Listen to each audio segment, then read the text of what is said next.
الحمد لله وكفى وسلام على عباده الذين اصطفى أما بعد. وعن أبي سعيد الخدري رضي الله تعالى عنه أن النبي صلى الله عليه وسلم قال: الأرض كلها مسجد إلا المقبرة والحمام. رواه الترمذي وله علة. ابو سعید خدری رضی اللہ تعالی عنہ سے مروی ہے، بے شک نبی کریم صلی اللہ علیہ وسلم نے فرمایا: الارض زمین، کلوہا ساری کی ساری، تمام زمین، مسجد مسجد ہے، الا سوائے، المقبرہ قبرستان کے، والحمام اور حمام کے۔ اس کو امام ترمذی رحمہ اللہ نے روایت کیا ہے، کہا ہے کہ اس میں علت ہے۔ علت یہ ہے کہ حماد نے سے رحمہ اللہ نے موصول بیان کیا ہے، جبکہ ثوری رحمہ اللہ نے اسے مرسل روایت کیا ہے، اور امام ثوری رحمہ اللہ کی جو روایت ہے وہ صحیح ہے۔ تو اس حدیث سے یہ پتہ چلا، نبی کریم صلی اللہ علیہ وسلم نے، جیسا کہ ہم پچھلی حدیث میں پڑھ چکے ہیں، یہ جو ہمارا باب ہے وہ نماز کی شروط کے حوالے سے ہے۔ نماز پڑھنے کے لیے کون سی شرطیں ہیں جن کو مد نظر رکھنا ہے، وہ بھی ترتیب ہم نے کچھ، جیسا کہ آپ کو علم ہے، پچھلے اسباق میں ہم پڑھ چکے ہیں۔ آج کا جو مسئلہ ہے وہ یہ ہے کہ وہ کون سی جگہ ہیں جہاں پہ نماز نہیں پڑھی جائے گی۔ آپ صلی اللہ علیہ وسلم نے مطلق طور پر فرمایا کہ زمین ساری کی ساری مسجد ہے، سوائے ان جگہوں کی جن جگہوں کی ممانت آپ نے بیان کی ہے، ان جگہوں میں نماز نہیں پڑھی جائے گی۔ اور پہلی روایت ہم نے پڑھی ہے ابو سعید خدری رضی اللہ تعالی عنہ والی، اس میں نبی کریم صلی اللہ علیہ وسلم نے دو جگہوں کا ذکر کیا ہے، قبرستان کا اور حمام کا۔ اس کے بعد والی روایت بھی پڑھ لیتے ہیں، اسی کے متعلقہ ہے، پھر انشاءاللہ اس کی تشریح پڑھتے ہیں۔ وعن ابن عمر رضی اللہ عنہما قال: نهى النبي صلی اللہ علیہ وسلم ان يصلى في 7 مواطن۔ عبداللہ بن عمر رضی اللہ تعالی عنہما سے مروی ہے، کہتے ہیں نہى النبی، منع کیا ہے نبی کریم صلی اللہ علیہ وسلم نے، ان يصلى، یہ کہ نماز پڑھی جائے، فی 7 مواطن، 7 جگہوں پر۔ المزبلتی، پہلی جگہ نبی کریم صلی اللہ علیہ وسلم نے جو نشاندہی فرمائی ہے کہ جس جگہ پر نماز پڑھنا درست نہیں ہے، تو سب سے پہلی جگہ نبی کریم صلی اللہ علیہ وسلم نے فرمایا المزبلہ۔ مزبلہ کہتے ہیں ایسی جگہ جہاں پر انسان کیا کرتے ہیں، کوڑا وغیرہ پھینکتے ہیں۔ المزبلتی، کوڑا وغیرہ پھینکنے کی جگہ۔ والمجزراتی، اور ذبح خانہ جہاں پہ جانوروں کو ذبح کیا جاتا ہے۔ والمقبراتی، اور قبرستان جہاں پر مردوں کو دفن کیا جاتا ہے۔ وقارعات الطریق، اور عام راستہ، شارع عام جس پہ لوگوں کی آمد و رفت ہوتی ہو۔ والحمامی، اور حمام۔ ومعاطن الابل، اور اونٹوں کا باڑا، اونٹوں کو جو باڑا اس میں بھی اونٹ باندھنے کی جو جگہ ہے وہاں پر بھی سلم نے نماز پڑھنے سے منع فرمایا۔ وفوق ظہر بیت اللہ، اور اللہ کے گھر کی چھت، اللہ تعالیٰ کے گھر کی چھت، یعنی اللہ تعالیٰ کے گھر کے اوپر جو ہے کھڑے ہو کر نماز پڑھنا۔ یہ جو حدیث ہے سند کے اعتبار سے اس پر کلام ہے۔ اب ہم آتے ہیں، یہ جو حدیث ہم نے پڑھی ہیں، 2 حدیثیں پڑھی ہیں، ان کی شرح دیکھتے ہیں، اور ان سے جو احکام مسائل نکلتے ہیں، اخذ ہوتے ہیں، وہ انشاءاللہ معلوم کریں گے۔ پہلی جو روایت ہے وہ سعید خدری رضی اللہ تعالی عنہ سے مروی ہے، جو کہ سنن ابی داؤد میں بھی موجود ہے، 492 نمبر میں، سنن ابن ماجہ میں موجود ہے۔ تو یہ جو اس میں نبی کریم صلی اللہ علیہ وسلم نے 2 جگہوں کا ذکر فرمایا ہے کہ 2 جگہ ایسی ہیں جہاں پر جو ہے نماز نہیں پڑھی جائے گی۔ تو بہرحال سند پہ، جیسے کہ یہ سند تو ضعیف ہے، لیکن یہ کہ اس حدیث پر جو ہے وہ عمل ہے۔ پہلی بات تو یہ ہے جو حدیث کے اندر الفاظ ہیں، المقبرہ قبرستان، میم کے فتح کے ساتھ، مقبرہ ایسی جگہ جہاں پہ مردوں کو دفن کیا جاتا ہے، ما یدفن فی الموتى، جہاں پہ مردوں کو دفن کیا جاتا ہے۔ والحمام، حمام ایسی جگہ جہاں پر غسل کیا جاتا ہے، اور حمام کو حمام اس لیے کہتے ہیں تو ایسی جگہ ہوتی جہاں پہ گرم پانی کے ساتھ غسل کیا جاتا ہے۔ پھر اس کا اطلاق جو ہے وہ ہر ایسی جگہ پر ہونے لگا جہاں پر پانی ہوتا ہے اور اسے غسل کیا جاتا ہے، وہ پانی جیسا بھی ہو، ٹھنڈا ہو گرم ہو، لیکن پہلے اس کا اطلاق کس پر ہوتا تھا؟ گرم پانی پر۔ المزبلہ کیا ہے؟ میم کے فتح کے ساتھ اور اسی طرح با کے فتح کے ساتھ ایسی جگہ جہاں پہ کوڑا وغیرہ جو ہے وہ پھینکا جاتا ہے، اس پر بولا جاتا ہے مجزرہ۔ مجزرہ بھی میم کے فتح کے ساتھ ہے۔ ایسی جگہ جہاں پر جانوروں کو ذبح کیا جاتا ہے، یہ جانوروں کو نحر کیا جاتا ہے۔ ذبح کیے جانے والے جانور جیسے کہ گائے وغیرہ، بکری، بھیڑ وغیرہ، اور نحر کیا جانے والا اونٹ ہوتا ہے، اونٹ کو نحر کیا جاتا ہے، اس کے حلق کے اندر جو ہے وہ ضرب لگائی جاتی ہے، اور وہ جو اس میں حلق کے اندر یعنی سینے کے قریب جو جگہ ہوتی ہے وہاں پہ اس پہ ضرب لگا کے اس کو نحر کیا جاتا ہے۔ آپ نے فرمایا وقاریاتی طریق، ایسی جگہ جس پر لوگ کیا ہیں چلتے ہیں، شارع عام ہے۔ ومعاطن الابلی، آتنا بفتح العین و تا، عین اور تا کے فتح کے ساتھ، یہ وہ جگہ جہاں پر اونٹوں کو رکھا جاتا ہے، ان کا باڑا ہے، ان کو بٹھایا جاتا ہے۔ عام طور پر یہ حوض بیر وغیرہ کے قریبی ہوتے ہیں، اس پر بولا جاتا تھا۔ پھر اس کا اطلاق ہر اس جگہ پر ہونے لگا جہاں پہ ان کو ٹھہرایا جاتا ہے، اونٹ جہاں پر ٹھہرتے ہیں جو ان کا باڑا ہے۔ اسی طرح آپ صلی اللہ علیہ وسلم نے فرمایا کہ بیت اللہ کی چھت پر، یعنی کعبۃ اللہ جو ہے، بیت اللہ سے مراد کیا ہے؟ کعبہ ہے۔ یہ جو حدیث ہے، جیسے کہ پہلی حدیث ہم نے پڑھی ابو سعید خدری رضی اللہ تعالیٰ عنہ کی، یہ حدیث دلیل ہے کہ زمین ساری کی ساری مسجد ہے، اس میں نماز پڑھنا جائز ہے، کہ نماز جو ہے زمین پر کسی بھی جگہ پر پڑھ سکتے ہیں۔ اور اس حکم پر جو ہے بہت سی احادیث دلالت کرتی ہیں، جیسے کہ جابر رضی اللہ تعالی عنہما کی حدیث جو ہے صحیحین کے اندر بھی اسی طرح موجود ہے۔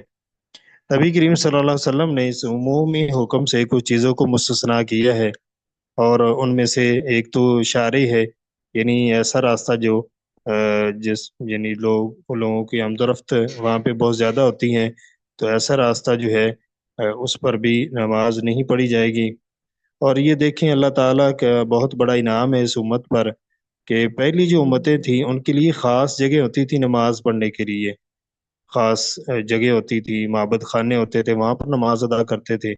لیکن اللہ تبارک تعالیٰ نے اس امت پر یہ مہربانی اور رحم کیا ہے، اس کی رحمت ہے کہ پوری زمین جو ہے اس امت کے لیے کیا ہے؟ وہ سجدہ گاہ بنا دی ہے، جہاں پہ بھی نماز کا ٹائم ہو انسان نماز پڑھ سکتا ہے۔ اس حدیث سے یہ معلوم ہوتا ہے کہ قبرستان کے اندر نماز پڑھنا جائز نہیں ہے، حرام ہے۔ قبرستان میں نماز انسان کی درست نہیں ہے۔ اللہ نبی کریم صلی اللہ علیہ وسلم نے عمومی زمین میں سے قبرستان کو مستثنا کر دیے ہیں۔ کیا ہے؟ نماز جو ہے وہ قبر کے اوپر ہو یا قبروں کے درمیان میں ہو، یعنی قبریں ہیں، قبرستان ہے، لیکن درمیان میں جگہ خالی ہوتی ہے، تو اگر جگہ خالی جو ہے وہاں پر بھی ہو تو پھر بھی جائز نہیں ہے۔ تو قبرستان سے مراد کیا ہے؟ جہاں پہ مردے جو ہیں وہ ان کو دفن کیا جاتا ہے، تو جہاں پہ مدفون ہے چاہے ایک ہی قبر ہو، وہاں پر نماز پڑھنا درست نہیں ہے۔ ہاں یہ الگ بات ہے کہ اگر کوئی جگہ قبرستان کے لیے خاص کر دی گئی ہو لیکن ابھی تک اس میں تدفین شروع نہ ہوئی ہو تو پھر نماز پڑھی جا سکتی ہے۔ بصورت دیگر اگر وہاں پہ تدفین شروع ہے تو پھر نماز پڑھنا درست نہیں ہے۔ اس میں بہت سی حکمتیں ہیں، اہل علم نے ان حکمتوں کو ذکر بھی کیا ہے کہ کس وجہ سے نماز قبرستان میں پڑھنے سے منع کیا گیا ہے۔ ان میں سے ایک علت تو یہ بھی ہے کہ یہ اس میں اگر انسان نماز پڑھتا ہے ایسی جگہوں پر تو یہ شرک کا کیا ہے ذریعہ بن سکتی ہیں۔ تو سب سے بڑی وجہ یہی ہے کہ یہاں نماز پڑھنا یہ وسیلہ شرک ہو سکتا ہے، اس وجہ سے نماز پڑھنے سے منع کیا گیا ہے۔ بلکہ مسجدوں میں قبریں بنانا یا قبروں کے پاس مسجدیں بنانا آگے یہ عمل درست نہیں ہے، اور اس کی بہت سی قباحتیں ہیں، اور ایسا ہوتا بھی ہے بعض جگہوں پر ایسے علم میں آیا کہ بعض جگہوں پر مسجدیں ہوں قبر، یعنی مسجدیں جو ہیں ان کے اندر بعض جگہوں پر قبریں بھی ہیں۔ تو بعض لوگوں نے ایسے بھی بتایا، بعض ایسے ناداں ہوتے ہیں وہ قبروں پر جا کر جو ہے وہ شرکیہ امور کرنا شروع ہو جاتے ہیں، چاہے وہ مسجد کے اندر ہی ہوتی ہیں۔ اس وجہ سے نبی کریم صلی اللہ علیہ وسلم نے بھی دعا کی تھی، یا اللہ میری جو قبر ہے اس کو سجدہ گاہ نہیں بنانا۔ تو آپ صلی اللہ علیہ وسلم نے مسجد میں قبرستان قبریں بنانے سے بھی آپ صلی اللہ علیہ وسلم نے منع فرمایا ہے۔ تو یہاں پر اس حدیث سے یہ معلوم ہوتا ہے کہ قبرستان میں کسی صورت میں نماز پڑھنا جو ہے وہ درست نہیں ہے، سوائے نماز جنازہ کے۔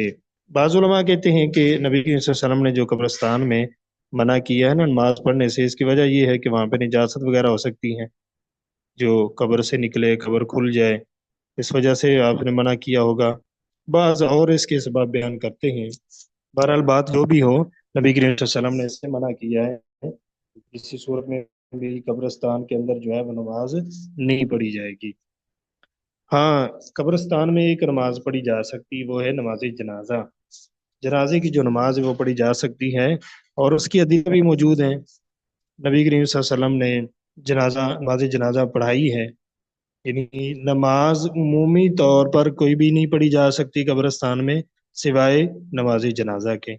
نبی کریم صلی اللہ علیہ وسلم نے ایک عورت جو فوت ہو گئی تھی اور مسجد کی وہ صفائی کیا کرتی تھی، رات کو فوت ہوئی، صحابہ کرام رضوان اللہ علیہ مجمعین نے اس کا جنازہ پڑھایا، اس کو دفن کر دیا، نبی کریم صلی اللہ علیہ وسلم کو بتایا نہیں۔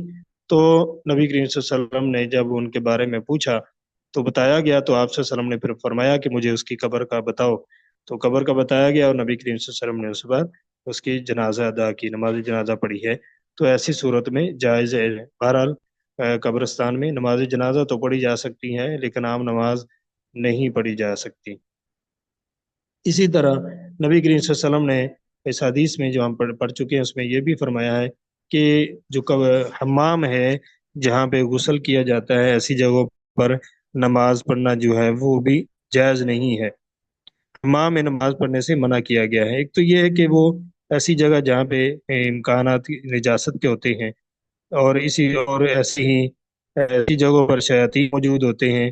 یہ دو علتیں ہیں جن کا ابن تیمیہ رحمہ اللہ نے بھی ذکر کیا ہے، اور ان کا ملان بھی اسی طرف ہے کہ شاید انہی دو علتوں کی وجہ سے حمام جو ہے، غسل خانہ جو ہے، وہاں پر نماز پڑھنے سے منع کیا گیا ہے۔ بعض علماء کہتے ہیں کہ اگر ایسی جگہ کو صاف کر دیا جائے، دھو دیا جائے، جب یقین ہو جائے کہ یہ طاہر ہو چکی ہے تو نماز پڑھنا جائز ہے۔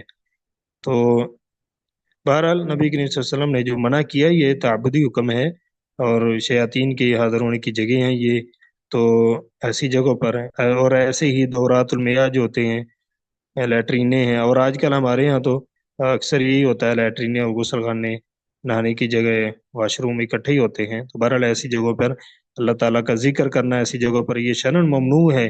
اللہ تعالیٰ کے اسماء کی تعظیم میں یہاں پہ اللہ تعالیٰ کا ذکر جو ہے کرنا درست نہیں ہے ایسی جگہوں پر، کیونکہ یہ کیا ہے، خبیث جگہ ہوتی ہیں، نجاست والی جگہ ہوتی ہیں، تو لہذا یہاں پہ نماز پڑھنا درست نہیں ہے۔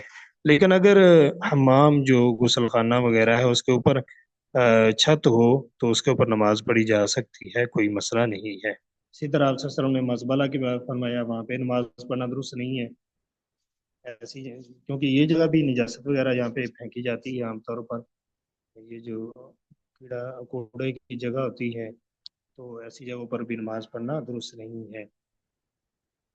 علماء کہتے ہیں کہ اگر وہ طاہر ہو، ایسی چیزیں ہیں جو پاک ہوں، تو پھر کوئی مسئلہ نہیں۔ عام طور پر ایسی جگہوں پر لوگ جو ہے وہ نجاست والی چیزیں پھینکتے ہیں، اس لیے نماز پڑھنا درست نہیں ہے۔ مجزرہ جو ہے وہاں پہ نماز پڑھنا بھی درست نہیں ہے، کیونکہ وہ ایسی جگہ جہاں پہ خون موجود ہوتا ہے، خون کیا ہوتا ہے، وہ نجس ہوتا ہے، اور وہاں پر ایسی چیزیں پڑی ہوتی ہیں جو کہ کیا ہے، صحیح نہیں ہوتی، تو اس لیے وہاں پہ نماز پڑھنا درست نہیں ہے۔ اور قبرستان، حمام وغیرہ نبی کریم صلی اللہ علیہ وسلم نے اسی بھی منع فرمایا۔ ایسے ہی راستہ جو ہے، عام شارع جو ہوتا ہے، وہاں پہ نماز پڑھنا درست نہیں ہے، کیونکہ وہاں پہ کیا ہوتا ہے، نماز پڑھنے والا خود تکلیف اٹھا رہا ہوتا ہے اور اسی طرح دوسروں کو تکلیف دے رہا ہوتا ہے۔ خود کیسے تکلیف اٹھا رہا ہے، اس کی نماز ہی صحیح نہیں ہو رہی، پوری توجہ نہیں کر پا رہا، جبکہ توجہ کرنا جو ہے، خشوع اختیار کرنا، یہ نماز کا حصہ ہے، تو خشوع بھی اس کا نہیں ہوتا پوری طرح، اسی طرح دوسروں کو بھی تکلیف دے رہا ہے، راستے میں چلنے والے جو لوگ ہیں ان کے لیے تکلیف کا باعث ہے۔ تو عام جو گزرگاہ ہے وہاں پر نماز نہیں پڑھنی چاہیے۔ بعض صورتیں ایسی ہوتی ہیں، مثلا جمعے کے دن مساجد کے قریب جو بڑے راستے ہوتے ہیں ان کو بند کیا جاتا ہے، تو بند کر کے اگر اس جگہ کو مختص کیا جاتا ہے نماز کے لیے تو کوئی مسئلہ نہیں، لیکن عام روڈ کے اوپر جہاں پہ ٹریفک چل رہی ہے، کوئی بندہ جو ہے وہ نماز پڑھنا شروع ہو جائے تو یہ عمل صحیح نہیں ہے۔ انسان کو چاہیے کہ ایک سائڈ پہ ہو کر جو ہے وہ نماز شروع کرے۔ اسی طرح نبی کریم صلی اللہ علیہ وسلم نے اونٹوں کے جو باڑے ہیں وہاں پر نماز پڑھنے سے منع فرمایا ہے۔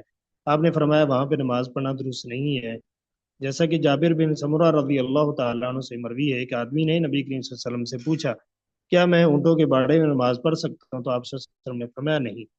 اور اسی طرح برا بن عازب رضی اللہ تعالیٰ عنہ سے بھی مروی ہے، کہتے ہیں کہ نبی کریم صلی اللہ علیہ وسلم نے فرمایا اونٹوں کے جو باڑے ہیں ان میں نماز نہ پڑھو، کیونکہ وہ کیا ہے، شیاطین میں سے ہیں۔ اور یہ جو جانور ہوتا ہے اونٹ، اس کے اندر اس طرح کی زیادہ چیز پائی جاتی ہے، نقصان دے سکتا ہے آدمی کو، یعنی شیطانی جو فعل ہوتا ہے نا اس کے اندر زیادہ پایا جاتا ہے، یعنی انسان کو تکلیف دینا، جبکہ باقی جانور جو ہے اس طرح نہیں کرتے۔ تو اونٹ جو ہے، اس وجہ سے نبی کریم صلی اللہ علیہ وسلم نے اس کے باڑے میں نماز پڑھنے سے منع کیا ہے۔ ممکن ہے انسان کو کیا ہے، کچھ چل دے، اور انسان کو کسی طرح بھی وہ اذیت دے سکتا ہے، تکلیف دے سکتا ہے، جبکہ دوسرے جانوروں میں یہ چیز نہیں ہوتی۔ تو نبی کریم صلی اللہ علیہ وسلم نے اونٹوں کے جو باڑے ان کو بھی مستثنا کیا ہے، وہاں پر نماز نہیں پڑھنی چاہیے۔ اسی طرح بیت اللہ کی جو اوپر والا حصہ ہے وہاں پر نماز پڑھنا درست نہیں ہے۔ وجہ کیا ہے، اللہ تبارک و تعالیٰ نے اس کی طرف رخ کرنے کا حکم دیا ہے، تو اگر انسان اوپر چلا جائے گا تو پھر اس کی جہت کدھر ہوگی، تو اس لیے جہت کا حکم دیا گیا ہے۔ اگر آس پاس میں ہے کہ اونچی جگہ پر تو جہت کو اختیار کیا جا سکتا ہے، لیکن اگر چھت کے اوپر چلا جائے انسان تو پھر تو جہت نہیں اختیار کر سکتا۔ تو چاہے قریب کے جو پہاڑ ہیں ان میں کھڑے ہو کے، چاہے دیکھا جائے تو وہ پہاڑ اوپر ہوتے ہیں نا، اونچے ہیں بیت اللہ سے، لیکن پھر بھی جہت انسان اختیار کر سکتا ہے نا، لیکن بیت اللہ کے اوپر چلا جائے گا تو پھر جہت بھی اختیار کرنا اس کے لیے کیا ہو جاتی، مشکل ہو جائے گا۔ اس کے بعد والی حدیث ابو مرثد غنوی رضی اللہ تعالی عنہ سے مروی ہے۔ وعن ابي مرثد الغنوي رضي الله عنه قال سمعت رسول الله صلى الله عليه وسلم يقول، ابو مرثد غنوی رضی اللہ تعالیٰ عنہ سے مروی ہے، کہتے ہیں میں نے نبی کریم صلی اللہ علیہ وسلم کو فرماتے ہوئے سنا، لا تصلوا الى القبور، نام تم نماز پڑھو قبروں کی طرف رخ کر کے، یعنی قبریں آپ کے سامنے ہوں اور آپ اس کی طرف، ان کی طرف رخ کر کے نماز پڑھ رہے ہوں، تو یہ ایسے کرنے سے آپ صلی اللہ علیہ وسلم نے منع فرمایا۔ وَلَا تَجْلِسُوا عَلَيْهَا، اور نہ تم بیٹھو ان کے اوپر، مجاور وغیرہ بن کر اوپر بیٹھنا، اس سے بھی آپ صلی اللہ علیہ وسلم نے منع فرمایا۔ صحیح مسلم کی روایت ہے۔ ابو مرثد غنوی رضی اللہ تعالی عنہ بہت جلیل القدر صحابی ہیں، کنیت سے مشہور ہیں، ان کا نام جو ہے وہ کناز ہے، کاف کے فتح کے ساتھ ہے، کاف کا فتح، تو بہت مشہور صحابی ہیں۔ اور ابو مرثد جو ہے یہ حمزہ رضی اللہ تعالیٰ عنہ کے عمر میں کیا تھے، برابر تھے، اور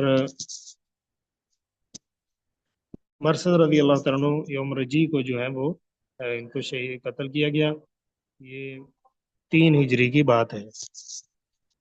تو یہ حدیث جو ہے صحیح مسلم میں موجود ہے، 972 نمبر حدیث موجود ہے صحیح مسلم کے اندر۔ یہ حدیث دلالت کرتی ہے کہ قبروں کی طرف رخ کر کے نماز پڑھنا حرام ہے۔ یہ اس کی کیفیت کیا ہو سکتی ہے کہ نمازی جو ہے وہ اپنی جہت جو ہے اس کی قبلے کی جانب میں قبر ہو، تو ایسے نماز پڑھنا کیا اس کے لیے درست نہیں ہے۔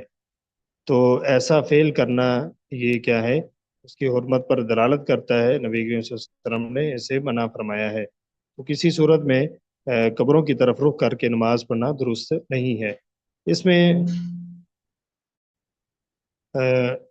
اگر انسان نماز پڑھ رہا ہے تو یہ اس میں تشابہ ہے ان لوگوں کے ساتھ جو قبروں کی پوجا کرتے ہیں، جو قبروں کی عبادت کرتے ہیں، ان کی یعنی ان کو سجدہ کرتے ہیں، ان کے ساتھ تشابہ ہو جاتی ہے۔ وہ نماز اللہ کے لیے پڑھ رہا ہے، لیکن اس کے سامنے اگر قبر ہے تو ان کے ساتھ مشابہت ہو جاتی ہے۔ اس وجہ سے ہر وہ چیز جو شرک کا ذریعہ بن سکتی ہے اس سے بچنا چاہیے۔ اسی طرح یہ حدیث دلالت کرتی ہے کہ قبروں پر بیٹھنا جو ہے وہ جائز نہیں ہے، حرام ہے۔ اسی طرح قبروں کو روندنا، قبروں کے اوپر چلنا، یہ بھی من باب اولا جو ہے وہ درست نہیں ہے۔ اس میں ایک مسلمان کے ساتھ اہانت ہوتی ہے، اور جبکہ قبر جو ہے وہ ایک مسلم کا گھر ہے، اور اس کی حرمت جیسے زندہ کی حرمت ہے اسی طرح فوت ہو جاتا ہے جو شخص، اس کی حرمت اسی طرح باقی رہتی ہے۔ اور نبی کریم صلی اللہ علیہ وسلم نے حتیٰ کہ جو فوت ہو گیا اس کی ہڈیاں وغیرہ توڑنے، اس طرح کے معاملات کرنے سے انسان کو کیا ہے، منع کیا ہے۔ تو نبی کریم صلی اللہ علیہ وسلم نے اس حدیث میں قبروں کی طرف رخ کر کے نماز پڑھنا اور ایسے ہی ان پر مجاور بر کے بیٹھنا اس سے منع فرمایا ہے۔ یہ کیا ہے، گناہ یعنی درست عمل نہیں ہے۔ تو اس حدیث میں ہمارے متعلقہ جو باب سے متعلقہ بات تھی وہ یہ تھی کہ قبروں کی طرف رخ کر کے نماز پڑھنا یہ درست نہیں ہے۔ ابو سعید خدری رضی اللہ تعالیٰ عنہ سے مروی ہے، کہتے ہیں رسول اللہ صلی اللہ علیہ وسلم نے فرمایا، اذا جاء احدکم، جب آئے تم میں سے کوئی ایک المسجد، مسجد میں، فلینظر، چاہیے کہ وہ دیکھے، فإن رأى فی نعلیہ، اگر اس نے دیکھا اپنے دونوں جوتوں میں، اذن کوئی گندگی وغیرہ، او قدرن یا نجاست دیکھتا ہے، فلیمسحہ، چاہیے کہ اس کو مل دے، اس کو صاف کر دے، ولیصلی، چاہیے کہ نماز پڑھے، فیہما، ان دونوں جوتوں میں۔ اخرج ابو داود وصححہ ابن خزیمہ تھا، اس کو ابو داود نے روایت کیا ہے اور ابن خزیمہ نے اسے صحیح قرار دیا ہے۔ یہ روایت جو ہے اسے ابن خزیمہ میں موجود ہے، اسی طرح اور کئی کتابوں میں حدیث موجود ہے۔ تو نبی کریم صلی اللہ علیہ وسلم نے یہ ایک حدیث ہے، لمبا واقعہ ہے، نبی کریم صلی اللہ علیہ وسلم نے، انس رضی اللہ تعالیٰ عنہ بیان کرتے ہیں، نبی کریم صلی اللہ علیہ وسلم نے اپنے جوتے نہیں اتارے تھے نماز پڑھتے ہوئے۔ ایک مرتبہ آپ جوتوں سمیت نماز پڑھا رہے تھے، نماز پڑھاتے ہوئے آپ صلی اللہ علیہ وسلم نے اپنے جوتوں کو اتار دیا۔ تو صحابہ کرام رضوان اللہ علیہم اجمعین نے جب نبی کریم صلی اللہ علیہ وسلم کو دیکھا کہ جوتے اتار دیے ہیں تو انہوں نے بھی نماز میں اتارنا شروع کر دیے۔ تو نبی کریم صلی اللہ علیہ وسلم نے نماز کے بعد فرمایا، تمہیں کیا ہوا تھا، تم نے کیوں جوتے اتارے ہیں؟ تو صحابہ کرام نے کہا کہ آپ نے اتارے تھے تو ہم نے بھی اتار دیے۔ تو نبی کریم صلی اللہ علیہ وسلم نے فرمایا کہ جبریل علیہ السلام آئے تھے اور انہوں نے مجھے بتایا تھا کہ آپ کے جو جوتے ہیں ان کے نیچے کوئی نجاست وغیرہ، اس وجہ سے میں نے جوتوں کو اتارا ہے۔ تو یعنی اس سے یہ ثابت ہوتا ہے کہ جوتے پہن کر انسان کیا ہے، نماز پڑھ سکتا ہے۔ تو یہ حدیث جو ہے یہ دلیل ہے کہ انسان جوتوں سمیت نماز پڑھ سکتا ہے، اور اس کا ذکر جو ہے بہت سی حدیث میں وارد ہوا ہے، موجود ہے۔ انس بن مالک رضی اللہ تعالی عنہ جو ہے ان سے یہ بات مروی ہے، کہتے ہیں ان سے پوچھا گیا، کان رسول اللہ صلی اللہ علیہ وسلم یصلی فی نعلیہ، ان سے یہ سوال ہوا کیا نبی کریم صلی اللہ علیہ وسلم اپنے جوتے میں نماز پڑھتے تھے؟ تو انس بن مالک رضی اللہ تعالیٰ عنہ سے جب یہ پوچھا گیا تو انہوں نے کہا قال نعم، وہ کہنے لگے ہاں، نبی کریم صلی اللہ علیہ وسلم اپنے جوتے میں نماز جو ہے وہ ادا کر لیا کرتے تھے۔ اسی طرح یزید بن عبداللہ جو ہیں وہ اپنے باپ سے روایت کرتے ہیں، کہتے ہیں میں نے نبی کریم صلی اللہ علیہ وسلم سے کو دیکھا، یصلی فی نعلیہ، اپنے جوتوں، دونوں جوتوں میں آپ صلی اللہ علیہ وسلم کیا ہے، نماز ادا کر رہے تھے۔ تو یہ جو حدیث ہے یہ عدلہ جو ہیں دلالت کرتی ہیں کہ نماز جو ہے وہ جوتے سمیت کیا ہے، جائز ہے، نماز پڑھی جا سکتی ہے جوتے پہن کر۔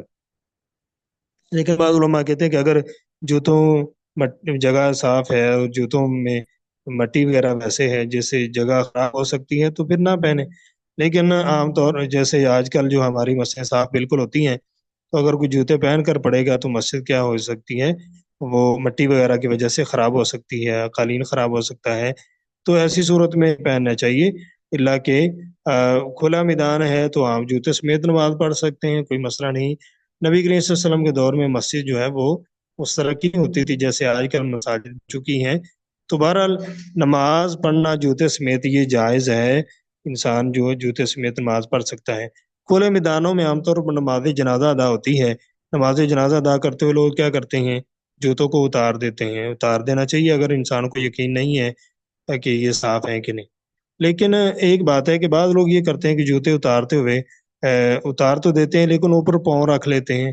تو جوتا پہنا ہو یا اوپر پاؤں رکھا ہو تو بات تو برابر ہے۔ اگر انسان نے بچنا ہے، اس کو شک ہے کہ جوتا صاف نہیں ہے، تو اس کو چاہیے سائڈ پہ رکھ دے، دونوں پاؤں کے درمیان میں رکھ لے، یہ نہیں کہ اوپر پاؤں رکھ لے، پھر تو ایسے ہی ہے جیسے وہ اگر نجس ہے، خراب ہے نیچے سے، تو آپ نے گویا کہ اس کے اوپر ہی پاؤں رکھ دیا ہے، تو ایسی حالت میں درست نہیں ہے۔ تو بہرحال جوتے کے حوالے سے یہ ہے کہ انسان جوتے پہن کر نماز پڑھ سکتا ہے، جوتے میں نماز پڑھنا یہ سنت ہے، اور حنابلہ کا یہ قول ہے، آپ صلی اللہ علیہ وسلم کی یہ سنت ہے، اور انہوں نے اسی حدیث سے استدلال کیا ہے جو کہ شداد بن اوس رضی اللہ تعالیٰ سے مروی ہے۔ آپ صلی اللہ علیہ وسلم نے فرمایا یہودیوں کی مخالفت کرو، کیونکہ وہ جوتوں میں نماز نہیں پڑھتے، نہ اپنے جوتوں میں نہ اپنے موزوں میں، تو اس لیے ان کی کیا کرو، مخالفت کرو۔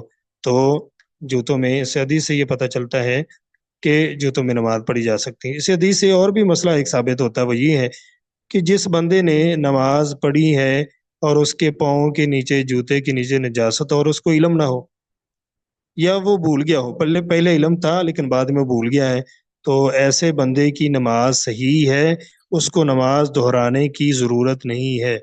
نبی کریم صلی اللہ علیہ وسلم نے جب نماز پڑھی تھی اور جتنی آپ صلی اللہ علیہ وسلم نے پڑھ لی تھی اس کو دہرایا نہیں ہے، اس کے بعد جب آپ صلی اللہ علیہ وسلم کو بتا دیا گیا تو آپ نے جوتے کو اتار دیا۔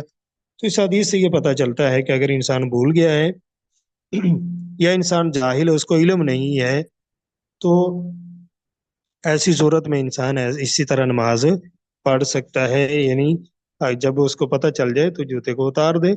تو اگر بھول کر ایسے ہو گیا تو کوئی مسئلہ نہیں ہے، نماز کو دہرانے کی ضرورت نہیں۔ لیکن اگر کوئی بندہ جان بوجھ کر ایسا کرتا ہے، اس کو پتہ بھی ہے کہ یہ مسئلہ ہے، جوتا خراب ہے، تو ایسے کرتا ہے، تو پھر کیا ہے، وہ اس کی نماز کیا ہو جائے گی، باطل ہو جائے گی۔ اگر انسان جان بوجھ کر ایسے نماز پڑھتا ہے، اس کو یعنی علم ہے، پھر ایسے کرتا ہے، تو پھر درست نہیں ہے۔ اور ہاں اگر پتہ چل جاتا ہے، جاہل تھا، پتہ چل گیا ہے، تو نماز کو جاری رکھے گا، جوتے کو اتار دے گا۔ اس کے بعد حدیث ہے عن ابی ہریرہ رضی اللہ عنہ قال قال رسول اللہ صلی اللہ علیہ وسلم، ابو ہریرہ رضی اللہ تعالیٰ عنہ سے مروی کہتے ہیں نبی کریم صلی اللہ علیہ وسلم نے فرمایا اذا وطئ احدکم الاذى، نبی کریم صلی اللہ علیہ وسلم نے فرمایا اذا، جب، وطئ، روندے، چلے، احدکم، تم میں سے کوئی ایک، اذا، جب، وطئ، چلے کوئی یا روندے کوئی، احدکم، تم میں سے کوئی ایک، الاذى، گندگی وغیرہ کو، بخفیہ، اپنے موزوں کے ساتھ، فطہورہما التراب، تو ان دونوں کی پاکیزگی کی کس میں ہے، التراب، مٹی ہے، ان دونوں کی پاکیزگی کس میں ہے، مٹی میں ہے، یعنی ان دونوں کو صاف کرنے والی کیا چیز ہے، مٹی ہے، مٹی سے وہ کیا ہو جائیں گے، صاف ہو جائیں گے۔ نبی کریم صلی اللہ علیہ وسلم نے، جیسا کہ ہم حدیث پڑھ چکے ہیں، ابو ہریرہ رضی اللہ تعالیٰ عنہ اس حدیث کے راوی ہیں، آپ صلی اللہ علیہ وسلم نے اس میں موضوع کے بارے میں فرمایا ہے۔ پچھلی حدیث میں ہم نے جوتوں کے حوالے سے پڑھا ہے، جوتے جو ہیں ان کو اگر کوئی مسئلہ ہے تو اتار دیے جائیں گے، بصورت دیگر جوتوں سمیت نماز پڑھی جا سکتی ہے۔ اور اس موزے اگر کسی نے پہنے ہوئے ہیں اور اس میں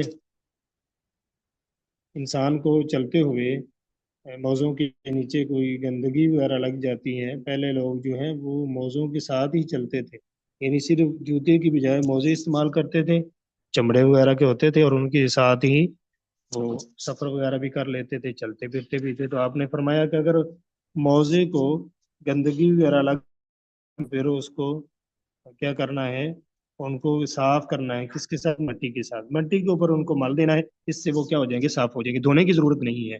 تو یہ جو روایت ہے سنن ابی داؤد میں موجود ہے، جیسا کہ سنن ابی داؤد میں اس کا 386 نمبر حدیث، سنن بیہقی میں موجود ہے، اسی طرح اور کئی کتب میں یہ حدیث موجود ہے۔ تو اس حدیث سے یہ ثابت ہوتا ہے کہ موزے کو پاک کرنے کے لیے کیا کرنا پڑے گا؟ اس کو مٹی پر ملنا ہوگا، دھونا نہیں پڑے گا۔ مٹی پر مل دیں گے اس کو اچھی طرح، تو اس سے یہ کیا ہو جائے گی؟ دور ہو جائے گی۔ کوئی بھی نجاست لگی، کسی بھی قسم کی نجاست ہے تو وہ کیا ہو جائے گی؟ دور ہو جائے گی۔ تو یہ دیکھیں اللہ تعالیٰ نے وہ اس امت پر بہت بڑا احسان کیا ہے۔ نجاست کو پاؤں کے نیچے کو لگ گئی ہے، موزے کے نیچے آ گئی نجاست، صاف کیسے کریں؟ مٹی پہ ملیں اس کو، صاف ہو جائے گی، دھونے کی ضرورت نہیں ہے۔ تو یہ اللہ تعالیٰ نے اس امت پر بہت بڑا کیا ہے؟ احسان کیا ہے۔ وعن معاویہ بن الحکم رضی اللہ تعالی عنہ قال قال رسول اللہ صلی اللہ علیہ وسلم ان هذه الصلاة لا يصلح فيها شيء من كلام الناس انما هو التسبیح والتکبیر وقراءة القرآن، رواه مسلم۔ معاویہ بن حکم رضی اللہ تعالی عنہ سے مروی ہے، معاویہ بن حکم رضی اللہ تعالی عنہ جو کہ مدینہ میں سکونت اختیار کی انہوں نے، اور بنی سلیم کا جو محلہ ہے وہاں پہ وہ موجود رہے، وہاں پہ ٹھہرے اور اس کو اپنا مسکن بنایا۔ اور یہ وہ ہیں جن کی جو لونڈی ہے اس کا قصہ موجود ہے، کہ جن سے جن کا یہ واقعہ موجود ہے کہ انہوں نے اپنی لونڈی کو مارا تھا۔ اس کے بعد نبی کریم صلی اللہ علیہ وسلم کے پاس آئے اور کہا کہ میں اپنی لونڈی کو آزاد کرنا چاہتا ہوں۔ تو آپ صلی اللہ علیہ وسلم نے پھر لونڈی سے پوچھا تھا این اللہ، اللہ کہاں ہے؟ تو اس نے کہا فی السماء، آسمان میں۔ تو نبی کریم صلی اللہ علیہ وسلم نے فرمایا من آنا، میں کون ہوں؟ تو اس نے کہا تھا انت رسول اللہ، آپ اللہ کے رسول ہیں صلی اللہ علیہ وسلم۔ تو آپ نے فرمایا تھا اس کو آزاد کر دیں، یہ مومنہ ہے۔ تو یہ وہ صحابی ہیں معاویہ بن حکم رضی اللہ تعالی عنہ۔ معاویہ بن حکم رضی اللہ تعالیٰ عنہ سے مروی کہتے ہیں نبی کے صلی اللہ علیہ وسلم نے فرمایا ان هذه الصلاۃ، یہ جو نماز ہے، لا یسلو فیہا شیء من کلام الناس، نہیں درست ہے اس میں کوئی بھی چیز لوگوں کے کلام میں سے، یعنی کلام وغیرہ کرنا یہ اس میں نماز میں درست نہیں ہے۔ انما هو التسبیح، یہ تو تسبیح ہے، نماز میں تسبیح ہے، سبحان اللہ کہنا ہے، والتکبیر اللہ اکبر کہنا ہے، وقراءۃ القرآن، اور قرآن کریم کی تلاوت کرنا ہے۔ سنو، یہ صحیح مسلم کی روایت ہے۔ تو نماز میں نبی کے صلی اللہ علیہ وسلم نے فرمایا اس میں تسبیح ہے، تکبیر ہوتی ہے، کلام وغیرہ گفتگو کرنا جائز نہیں ہے، اللہ کا ذکر کیا جائے گا۔ تو یہ روایت جو ہے صحیح مسلم میں موجود ہے، 537 نمبر یہ حدیث موجود ہے۔ اس حدیث سے یہ پتہ چلتا ہے کہ جو بندہ نماز میں جاہل ہے، یعنی اس کو علم نہیں ہے، وہ کلام کر لیتا ہے، تو یعنی اس کو حرمت کا علم نہیں ہے کہ نماز میں گفتگو کرنا جائز نہیں ہے، حرام ہے، تو اگر اس کو علم نہیں ہے، جاہل ہے، تو اس کی نماز درست ہے، اس پر لازم نہیں ہوگا کہ وہ نماز کو دوبارہ پڑھے، کیونکہ نبی کریم صلی اللہ علیہ وسلم نے ایک صحابی کو جو ہے وہ نماز جو دہرانے کا حکم نہیں دیا تھا، جیسے کہ معاویہ رضی اللہ تعالیٰ عنہ کا واقعہ ہے۔ تو نبی کریم صلی اللہ علیہ وسلم کو اعادہ کے نماز کو دہرانے کے اعادے کا حکم نہیں دیا۔ تو اس سے پتہ چلتا ہے کہ جو بندہ جاہل ہے، جس کو علم نہیں ہے، اگر اس طرح کی غلطی ہو جاتی ہے تو پھر اس کو نماز اس کی باطل نہیں ہوگی، نماز اس کی درست ہے۔ لیکن اگر انسان کو اس کا علم ہے کہ نماز میں گفتگو کرنا درست نہیں ہے، حرام ہے، اور اگر گفتگو کر لیتا ہے تو پھر اس کی نماز باطل ہو جائے گی، پھر اس کو نماز کیا ہے؟ دوبارہ پڑھنا ہوگی۔ یہاں تک ہم پڑھتے ہیں جی، مکمل کرتے ہیں اب سب اپنا سبق۔ وآخر دعوانا الحمدللہ رب العالمین۔ سبق کے متعلقہ کسی کا کوئی سوال ہو تو، کوئی سوال ہے کسی کا تو کر سکتے ہیں۔ السلام علیکم۔ وعلیکم السلام ورحمۃ اللہ۔ جی استاد، میرا سوال یہ ہے کہ آپ ابھی ہم نے حدیث میں پڑھا کہ جہاں پہ قبریں ہیں وہاں پہ نماز جائز نہیں ہے، تو استاد جو مسجد نبوی ہے وہاں پہ بھی تو رسول اللہ کی بھی ہے، اور حضرت ابوبکر کی بھی، حضرت عمر فاروق کی، تو وہاں پہ تو نمازیں پڑھی جاتی ہیں۔ ٹھیک ہے، سوال سمجھ آ گیا میرا، یعنی مجھے پتہ چل گیا سوال کا۔ سوال آپ کا یہ ہے کہ مسجدوں میں قبریں بنانا درست نہیں ہے، جبکہ آپ مسجد نبوی میں جاتے ہیں تو مسجد نبوی میں قبر موجود ہے، 3 قبریں، ٹھیک ہے، تو اس کا کیا جواب ہے؟ پہلی بات تو یہ ہے کہ یہ قبریں جو ہے نا یہ مسجد میں نہیں بنائی گئی، مسجد سے باہر بنائی گئی تھی، مسجد میں قبریں نہیں بنائی گئی۔ آپ نبی کریم صلی اللہ علیہ وسلم کہاں پہ فوت ہوئے تھے؟ عائشہ رضی اللہ تعالیٰ عنہ کا جو گھر تھا وہاں پہ فوت ہوئے ہیں۔ تو اس سے پتہ چلتا ہے کہ مسجد جو ہے، مسجد اس کے بعد شروع ہوتی ہے۔ تو آپ صلی اللہ علیہ وسلم کی قبر جو بنائی گئی ہے نا ابتدا میں، وہ کہاں ہے؟ مسجد سے باہر ہے، مسجد کے اندر نہیں ہے، گھر میں ہے۔ اور اس کے بارے میں آپ کو پتا ہوگا کہ نبی کریم صلی اللہ علیہ وسلم نے فرمایا تھا ایک حدیث سے ہی، جو کہ بیان کی گئی آپ صلی اللہ علیہ وسلم کی وفات پر، کہ انبیاء جہاں فوت ہوتے ہیں ان کو ادھر ہی دفن کیا جاتا ہے، تو وہ جو جگہ ہے وہ گھر ہے، وہ مسجد نہیں ہے۔ اور اسی طرح نبی کریم صلی اللہ علیہ وسلم نے تو اللہ تعالیٰ سے یہ دعا بھی کی تھی کہ یا اللہ میری قبر کو سجدہ گاہ نہ بنانا، لعن اللہ الیہود والنصارى اتخذوا قبور انبیائہم مساجدا، اللہ تعالیٰ ان پر لعنت کرے یہود و نصارہ پر جنہوں نے اپنی انبیاء کی قبروں کو سجدہ گاہ بنا لیا ہے۔ تو نبی صلی اللہ علیہ وسلم نے دعا کی یا اللہ میری قبر جو ہے وہ سجدہ گاہ نہ بنے، اور اللہ تعالیٰ نے یہ آپ کی دعا قبول کی ہے۔ اور نبی صلی اللہ علیہ وسلم کی قبر جو ہے اس کے آس پاس کئی اور دیواریں ہیں، یہ نہیں کہ ڈائریکٹ کوئی قبر میں جا سکتا ہے قبر تک، اس کے آس پاس وہ ظاہری بات ہے گھر میں تھی، اس کے آس پاس کئی دیواریں بنی ہوئی ہیں، تو ممکن ہی نہیں قبر کے ایک پاس تک چلا جائے۔ اب یہ جو توسیع ہوئی ہے اس کی مسجد کی، یہ بعد میں ہوا ہے کام۔ اب دیکھا جائے تو ایک سائڈ پہ تو نہیں ہے، بہرحال باہر سین بنا ہوا ہے، پیچھے بھی کافی بالکل قبر کے ساتھ متصل نہیں ہے، کافی بیچ میں فاصلہ ہے، یعنی دیواریں ہیں اور دو تین دیواریں ہیں، اور ایک دیوار تو یہ جہاں سے وہ جالی وغیرہ ہے اس کے آگے بھی کہتے ہیں تقریباً تین دیواریں ہیں، مثلث دیوار ہے، اس کے بعد اور دیواریں ہیں۔ تو بہرحال نبی صلی اللہ علیہ وسلم کی قبر جو ہے، قبر مبارک آپ کی مسجد سے میں نہیں ہے، مسجد سے باہر ہے، بعد میں ایسا کیا گیا ہے، اس کو توسیع دی، مسجد کو توسیع وسعت دی گئی ہے، تو وہ حصہ جو ہے اب وہ تقریباً جو ہے وہ مسجد کے آس پاس، یعنی اس کے آس پاس ساری مسجد بن گئی ہے، لیکن اصل میں وہ گھر ہے، مسجد نہیں ہے وہ۔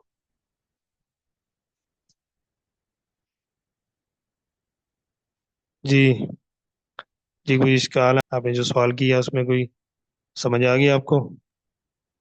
جی سر سمجھ آ گیا۔ جی، اور کسی کا کوئی سوال ہے تو کر سکتے ہیں۔ ٹھیک ہے، مکمل کرتے ہیں، کلاس اینڈ کرتے ہیں۔